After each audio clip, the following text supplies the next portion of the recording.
How did your parents fail you? When I was 10, I accidentally spilled orange juice on our family desktop computer while watching YouTube. The sticky mess fried the motherboard completely. My dad was working from home that day and completely lost it.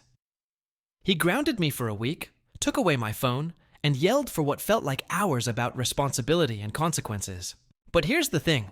After that week passed, the punishment never really ended. I kept asking about getting my phone back, and Dad would just say stuff like, "Maybe when you learn some responsibility," or "You don't deserve it yet."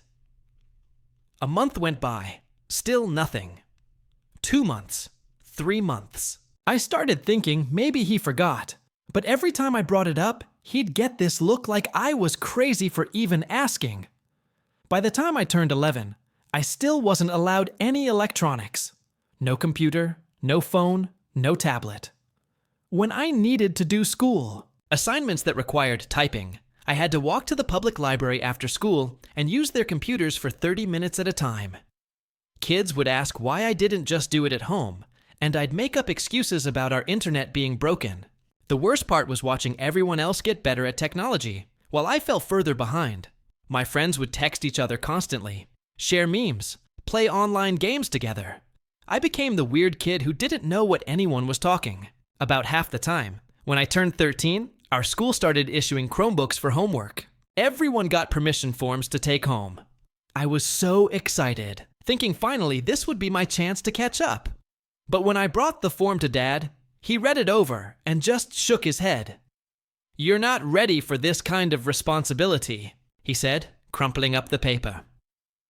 The next day, I had to tell my teacher I couldn't get a Chromebook.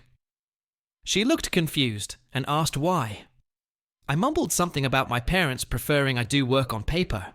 She made me sit at a separate table during computer time, doing math worksheets by hand, while everyone else used educational apps and websites.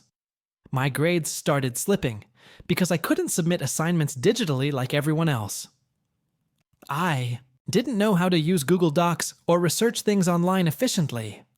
Group projects became nightmares because I couldn't contribute anything technology related. Kids started calling me paper girl and asking if my family lived in the stone age. The breaking point came during 8th grade when Mrs. Williams assigned a presentation about climate change that had to include videos and interactive elements. I tried explaining I couldn't do it, but she thought I was just being lazy.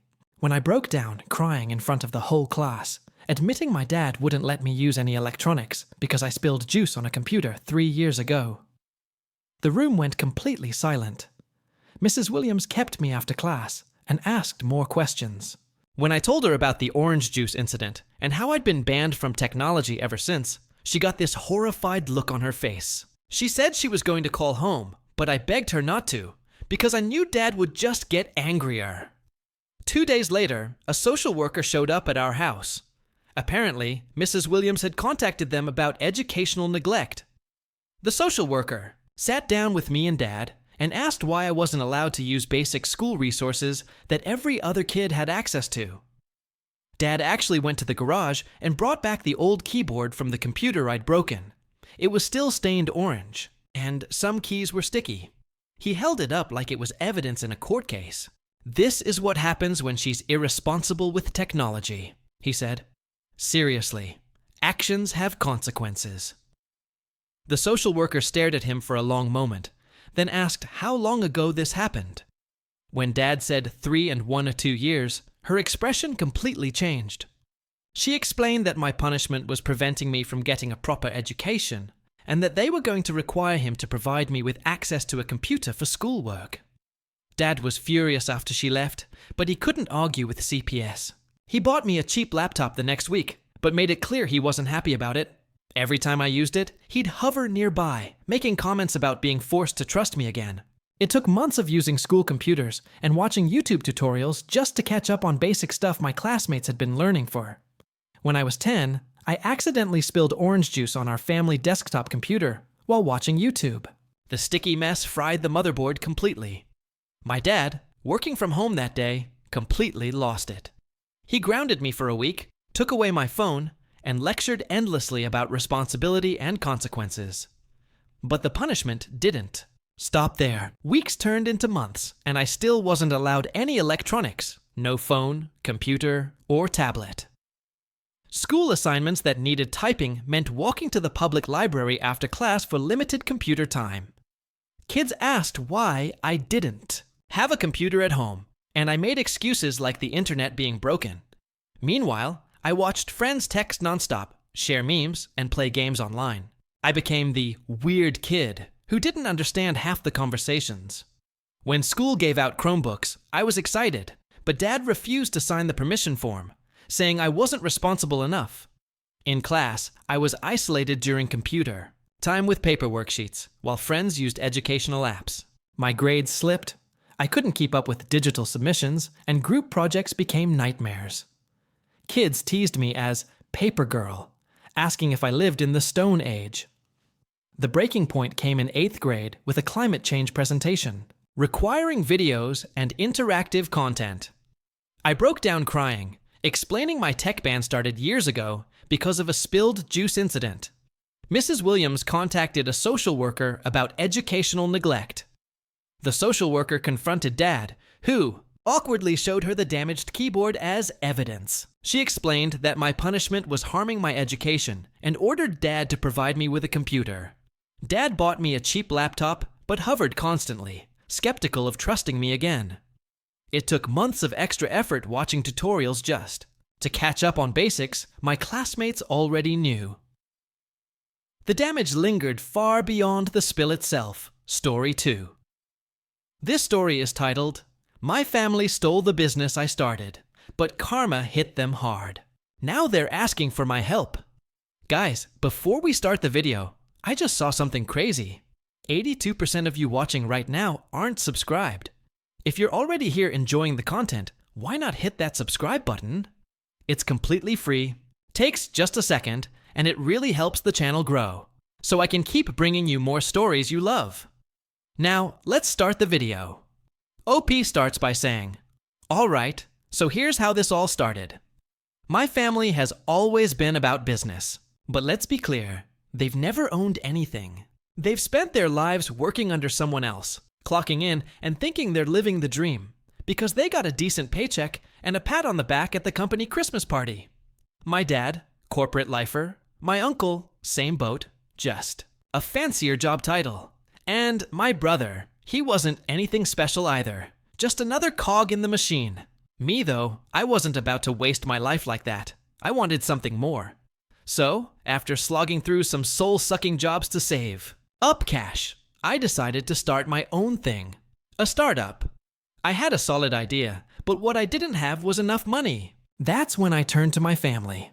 I sat them down and pitched my business idea like I was on Shark Tank. I told them, if you guys help me get investors, I'll give you stakes in the company.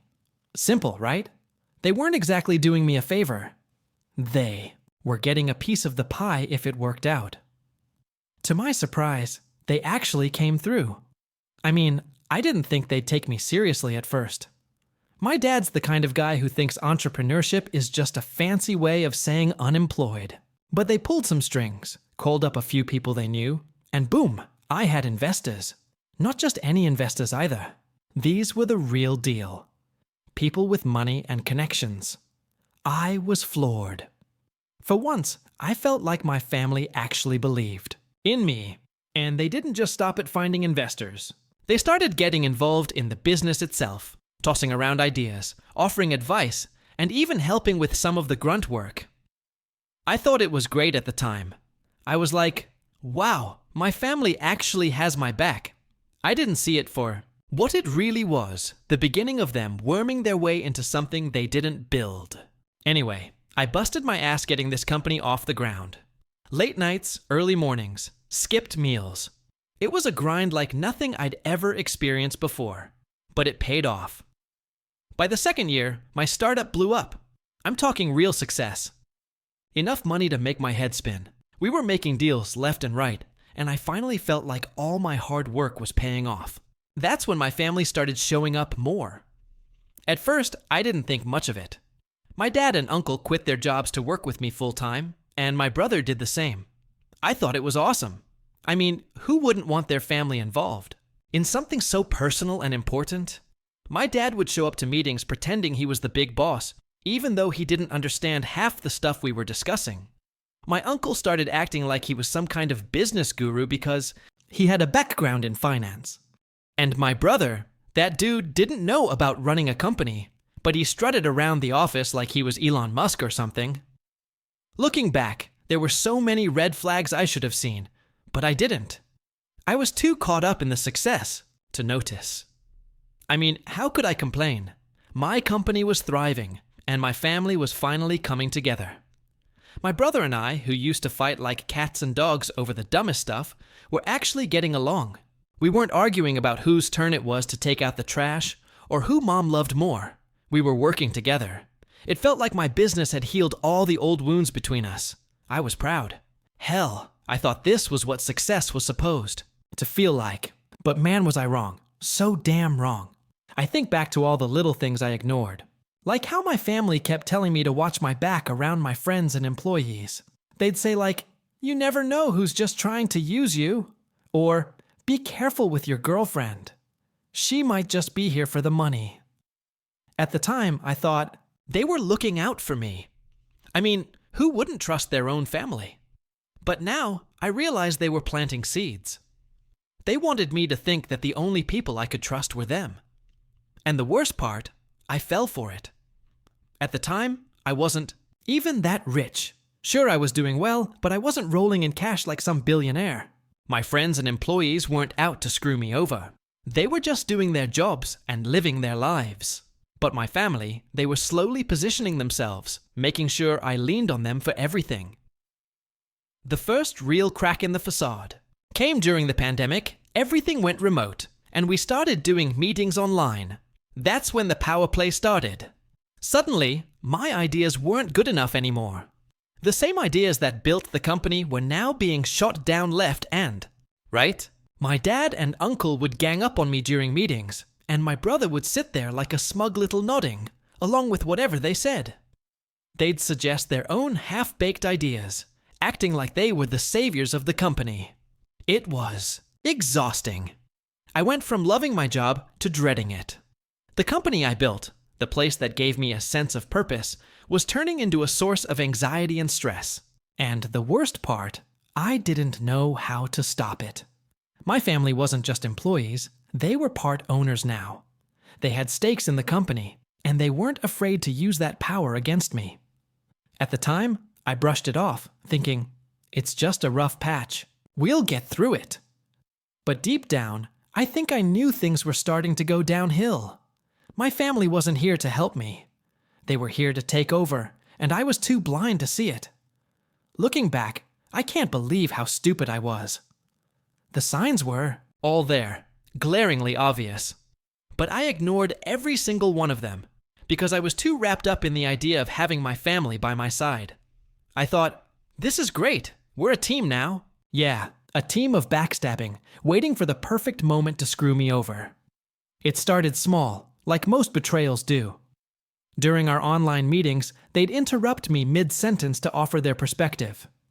My dad would say stuff like, "I don't think that's the right direction for the company." As if he had a clue what the right direction even was. My uncle, Mr. Finance Genius, would constantly throw out buzzwords he barely understood. And my brother, that smug little, would just sit there nodding along like their hype man, occasionally chiming in with, "Yeah, I agree with Dad." At first, I thought they were just being overly enthusiastic. I mean, they were new to this level of business, so I figured they were trying to find their footing. But the interruptions turned into challenges, and the challenges turned into outright dismissals. The ideas I brought to the table, the same ideas that had gotten the company off the ground, were suddenly outdated or not innovative enough. It wasn't just during meetings either. My brother started taking credit for stuff he had no hand in. We landed a big client, one I had been working on for months, and somehow he spun it, like he was the one who made it happen. I let it slide because I didn't want to rock the boat. It's just a small thing, I told myself. It's not worth the fight. But those small things started piling up. Then there were the constant family meetings. They'd corner me after work or during lunch breaks to talk about how we should be running the company. My dad had this habit of saying, "You need to start thinking about the big picture." As if I hadn't been the one with the big picture to begin with. My uncle kept bringing up these ridiculous cost-cutting measures that would have gutted the team. And my brother, he just paired whatever they said, pretending he was this brilliant strategist when he couldn't strategize his way out of a paper bag. One time during one of these so-called meetings, my dad told me, "You're too close to this. You need to let other people take the reins." I laughed it off at the time, thinking he was just being dramatic, but now I realize it wasn't just a suggestion. It was a warning. They weren't here to help me run the company. They were here to take it from me. The breaking point, though, came during the pandemic. I think being stuck at home gave them too much time to scheme. We had to make some tough decisions, cutting costs, shifting priorities, that sort of thing. It was stressful as hell, but I was doing my best to steer the ship. That's when the mutiny started. During one of our online meetings, I brought up a plan to pivot some of our operations to adapt to the lockdowns. It was a solid idea, something I had put a lot of thought into. But before I could even finish explaining, my dad cut me off. "I don't think that's going to work," he said, like he was the CEO or something. My uncle jumped in, agreeing with him, and my brother, because of course, sided with them. They proposed their own plan, which was basically just rehashing what we were already doing, but with fancier words. I tried to push back, but they steamrolled me. They had the majority vote, so their shitty plan got approved, and mine got tossed aside. That meeting was the first time I felt like an outsider in my own company. I couldn't even recognize the business I had built. These people, my own family, were turning it into things got worse from there. My brother, who had no clue how to manage anything, started acting like he was running the show.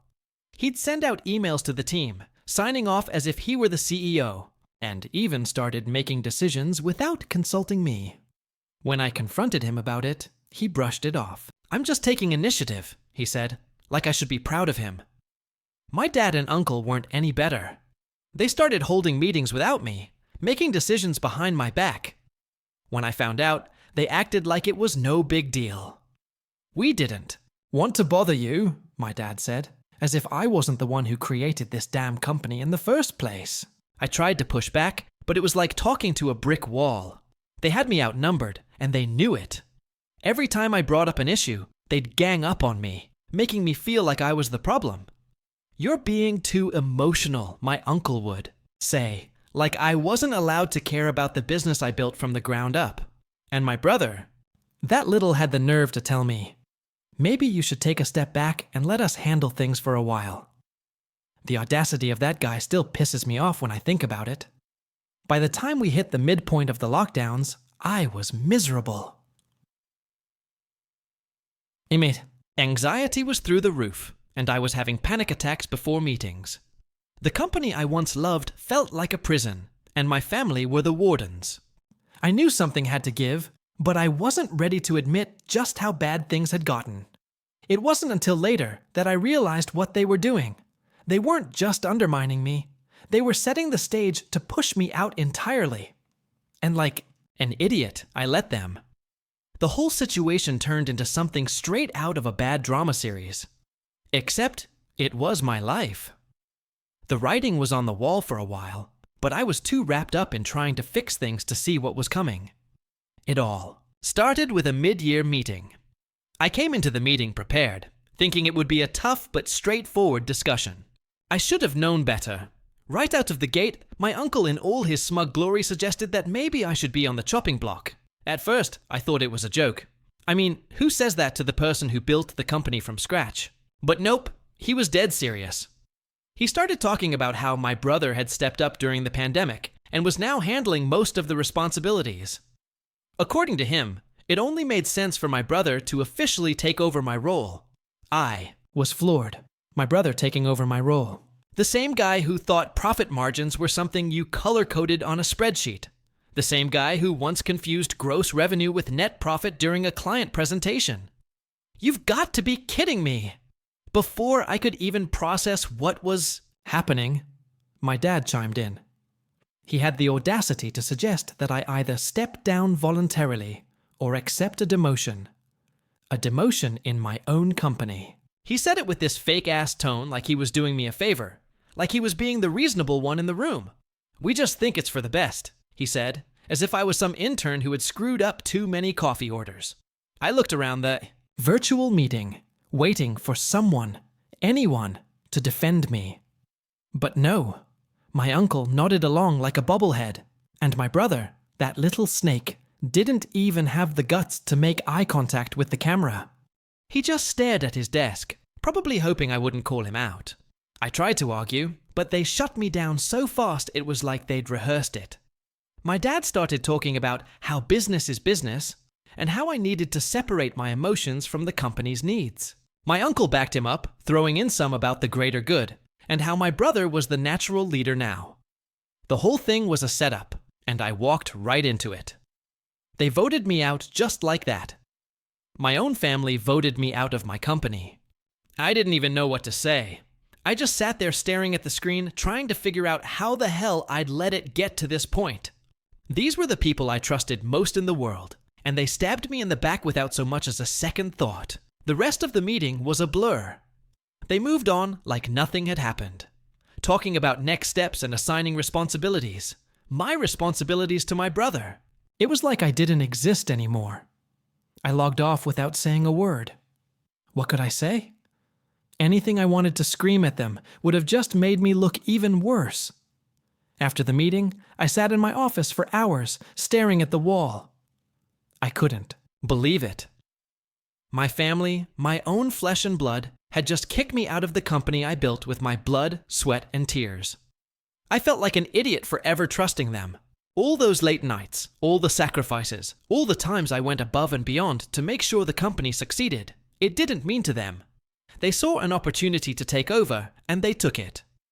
I spent the next few days and a days trying to figure out what to do. Part of me wanted to fight back, to lawyer up and sue their asses into oblivion. But the other part of me, the part that was tired, broken, and just plain done, wanted to walk away. The thought of going back to that toxic environment made my skin crawl. I knew I wouldn't survive another day in that hellhole. In the end, I chose to resign. Maybe it was the coward's way out, but I couldn't do it anymore. I couldn't keep pretending like everything was fine when it was tearing me apart inside. So, I wrote up my resignation letter, sent it off, and that was that. I was officially out. Leaving the company was like ripping off a scab that hadn't fully healed. It stung like hell, but there was a strange sense of relief too. I was free from the backstabbing and manipulation, but I was also out on my own with nothing but my savings and a bruised ego. It wasn't exactly a movie moment where the hero walks off into the sunset with a triumphant grin. No, it was more like walking into a storm, clutching a broken umbrella, and hoping to make it out alive. The first few months after resigning were rough. I had to move out of my cushy apartment and into a much smaller place to cut costs. Selling my car was next, which felt like another punch to the gut. That car was one of the few luxuries I'd allowed myself after years of grinding, but it had to go. My pride wasn't going to pay the bills. Starting over wasn't just about finances, though. It was about finding a way to rebuild my confidence. I spent weeks spiraling, questioning everything. Was I even capable of building another business? Or was my family right? Was I just lucky the first time? I hated that their voices were still in my head, even after I'd cut them out of my life. Eventually, I got tired of feeling sorry for myself. One morning, I woke up, looked around my tiny apartment, and thought, this isn't it. This can't be where my story ends. That's when I decided to stop sulking and start working. I didn't know what the hell my next move was going to be, but I knew I had to make one. I started brainstorming ideas for a new business, something completely different from what I'd done before. I didn't want anything that reminded me of the old company or the people who ruined it for me. It had to be mine, something I could pour myself into without anyone else's fingerprints on it. The first few ideas were trash, half-baked concepts that wouldn't have made it past the planning phase. But eventually, I landed on something that felt right. I won't get into the specifics, but let's just say it was an industry I was passionate about, and one I knew I could excel in. The problem, I didn't have the kind of cash I had when I started my first company. Back then, I had investors and family support. Now, it was just me, my savings, and a few favors I could call in. It was terrifying, but at the same time, it was exhilarating. For the first time in years, I felt like I was in control of my own destiny. No one else was pulling the strings. It was just me. Building the new business was a grind, even harder than the first time. I was working 12 to 14-hour days, juggling a million tasks at once. Some days I didn't even know if I'd have enough money to make it to the next week. I lived off ramen and instant coffee, the kind of diet that screams broke entrepreneur. But I didn't care. Every small step forward felt like a victory. The loneliness was the hardest part. My family was gone, blocked on every platform I could think of. They didn't deserve access to my life anymore. I cut ties with anyone who even remotely reminded me of them, which meant my social circle got a lot smaller. The only person who stuck around was my wife. She was my rock, the one person who believed in me, even when I didn't believe in myself. If it weren't for her, I don't think I would have made it through those first few months. About a year in, things finally started turning around. The new business began to take shape, and by some miracle, it started generating revenue. It wasn't much at first, just enough to keep the lights on, but it was a start, and that was all I needed. A small glimmer of hope to keep me going. By the second year, the business was thriving. It wasn't just doing well, it was doing better than my first company ever had. I finally felt like I was back on solid ground. And the best part, this time, I was surrounded by people I trusted. No family drama, no just a tight-knit team of people who believed in the vision. As much as I did, cutting off my family was one of the hardest decisions I'd ever made. But it was also the most freeing. I didn't just block their numbers. I erased them from my life completely. My dad, my uncle, my brother, they were dead too. Me, not literally, obviously, but you get the point. These were people who had no problem screwing me over when it suited them, and I wasn't about to let them back in just because things were finally going well for me. At first, I didn't even think about them. I was so focused on rebuilding my life that they didn't cross my mind. But every now and then, a memory would creep in, a moment from before things went to hell. I'd remember the good times, like when my brother and I used to play video games together, or when my dad gave me advice about life. Those memories made it harder to stay angry, but then I'd remind myself of what they did. They didn't just betray me, they betrayed everything we were supposed to stand for as a family. And that's not something you just forgive and forget. Then came the shocker. I found out my old company was tanking. A mutual friend who used to work there gave me the rundown. After I left, my family basically stopped giving my dad, my uncle, and my brother treated it like their personal ATM, draining money to buy luxury cars and other crap they didn't need. Meanwhile, they let the actual business fall apart. Employees started leaving in droves. Clients jumped ship, and the company that I built from nothing was circling the drain. Hearing that pissed me off more than I thought it would. I'd worked my ass off to make that company a success, and they destroyed it in less than 2 years. Part of me wanted to gloat, to laugh at their failure, but another part of me just felt sad. Not for them, obviously. They deserved whatever was coming to them, but for the company, it didn't deserve to go down like that. By the time I heard about their mess, I was already too far gone emotionally to care.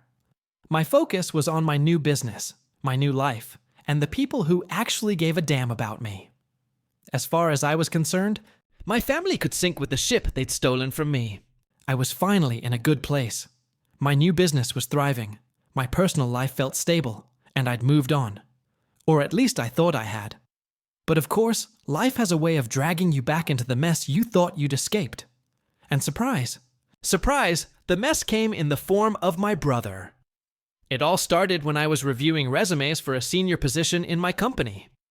I'd worked my ass off to build a solid team, And now we were growing fast enough to start filling higher level roles. I was scrolling through the short-listed candidates when I saw his name, my brother. Seeing his name on that list was like getting sucker punched. My first reaction was to laugh. Like, what the hell was this guy doing applying for a job? Didn't he still have my old company to play pretend CEO with? But the more I thought about it, the more curious I got. Something didn't add up. There was no way he'd be applying for a job unless things had really gone to I decided to schedule the interview.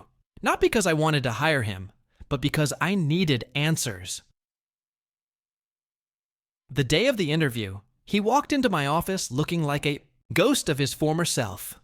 He'd aged at least 10 years in the span of 2. His suit was wrinkled, his hair was a mess, and he had this defeated look on his face, like life had beaten him into submission. For a second, just a second, I felt bad. For him. But then, I remembered everything he did to me, and any sympathy I had disappeared. He froze when he saw me sitting behind the desk. His jaw tightened, and I could see the panic in his eyes, but he tried to play it cool. "Michael," he said, forcing a smile. "I didn't know this was your company." "Small world," I said, keeping my tone neutral. "Let's get started, shall we?" The interview was awkward. Painfully so. He stumbled over basic questions and gave vague, half-assed answers about his experience. It was obvious he wasn't qualified for the job. Not even close. But I let him dig his own grave. I stayed professional, taking notes and nodding along. Even though my brain was screaming, "Are you serious right now?" By the time we wrapped up, I'd made up my mind.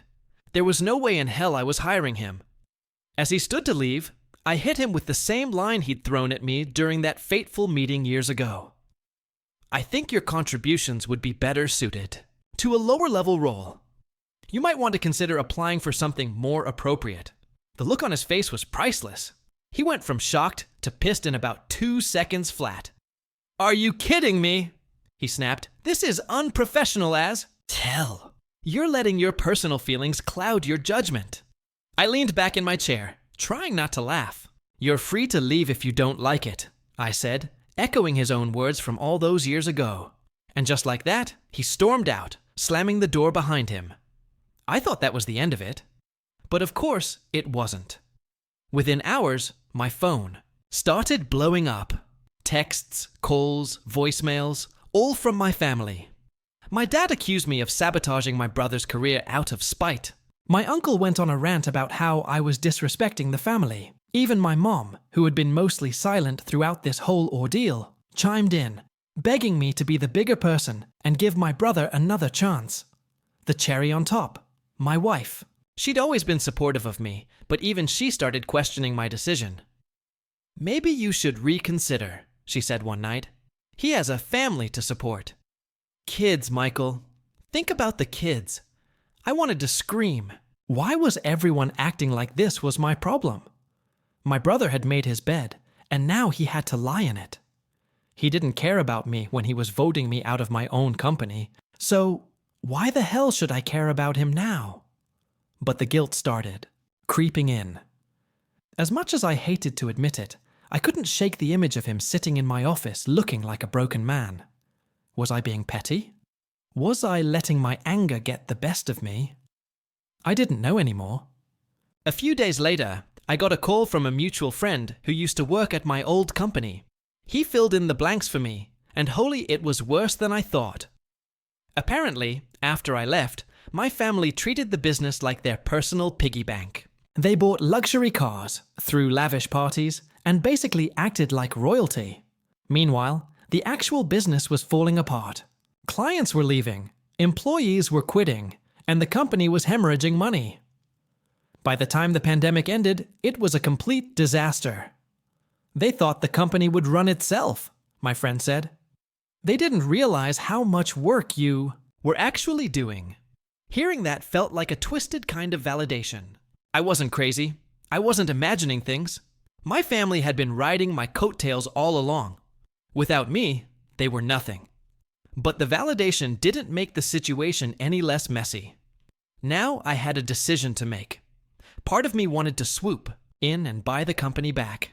It was still salvageable, according to my friend, but only if it was under new management. And by new management, I mean anyone but my dad, uncle, or brother. I'd have to cut them out completely, which wouldn't be easy. They'd fight me every step of the way, but honestly, I was ready for it. The other part of me wanted to walk away, let them burn. They made their bed, and now they could deal with the consequences. Why should I step in and save them from their own stupidity? In the end, I decided to meet with them. Not because I wanted to reconcile, but because I wanted closure. I needed to tell them face to face that they were out, and I was taking back what was mine. No more games, no more manipulation. Just the cold, hard truth. When I walked into that meeting, they looked desperate. My dad tried to play it cool, but I could see the panic in his eyes. My uncle was fidgeting, and my brother wouldn't even look at me. They knew they were screwed. "I'll buy the company," I said, cutting straight to the point. "But under one condition, you're all out. No stakes, no positions, nothing.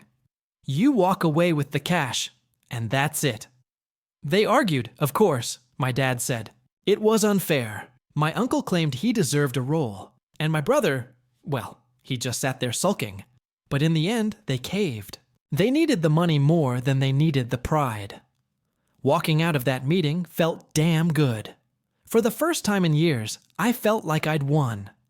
I took back what was mine, and I did it on my terms. My family can keep their guilt trips and their sob stories.